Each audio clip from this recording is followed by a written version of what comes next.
Сергей Гапликов через свою страницу в Инстаграм назвал недопустимой ситуацию, когда перебои с лекарствами могут отражаться на чьих-то жизнях. Поводом послужила информация о том, что двое маленьких жителей Коми оказались именно в таком положении. 14-летний Алексей Канев из Емвы проходил лечение редкого генетического заболевания синдрома Хантера. Минздрав, по словам родителей, заявил, что медикамент закуплен из-за срыва торгов. Между тем, право на пожизненное обеспечение этими лекарствами они добились через суд, который продолжался 2 года. Нуждается в постоянной поддерживающей терапии и 12-летняя Арина Козлова из Визябожа Карткировского района. У нее серьезные проблемы с легкими. Каждому лекарство требуется для поддержания жизни, причем срочно. Глава региона сегодня встречается по этому поводу с Дмитрием Березиным. Министру здравоохранения региона объявлен выговор. Значит, решение всех текущих вопросов, оно лежит на персональной ответственности руководителя ведомства. И вы это прекрасно знаете. Решение тех вопросов, острых, наболевших, по которым уже родители обратились ко мне с этой просьбой, это вопиющий факт. Поэтому ваши решения о ваших подчиненных вы будете принимать на своем уровне. Значит, для того, чтобы ситуация не повторилась, в первую очередь я вам объявляю выговор. И это первое предупреждение по этой ситуации.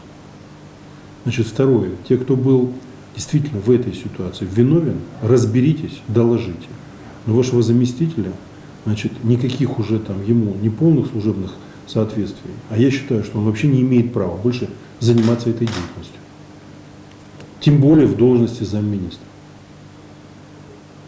Еще одна история.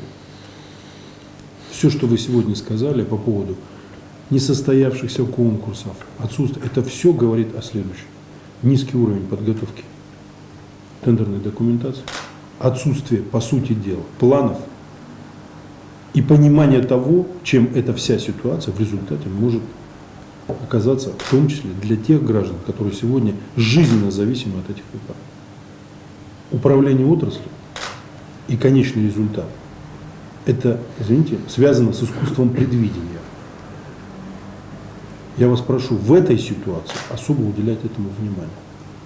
Потому что планирование, понимание, знание ситуации на местах и четкое отслеживание всех проблемных вопросов дает картину полную для решения такого рода вопросов на перспективу.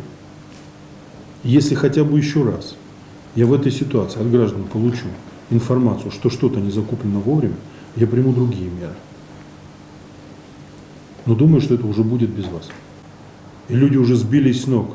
Когда остаются 2 таблетки для решения, извините меня, вопросов здоровья, тут с ума сойдет любой родитель.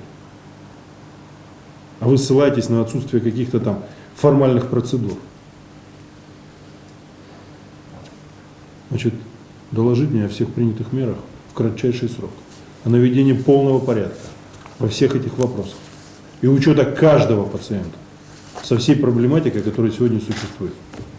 И анализ текущей ситуации и будущих вопросов, связанных с лекарственным обеспечением.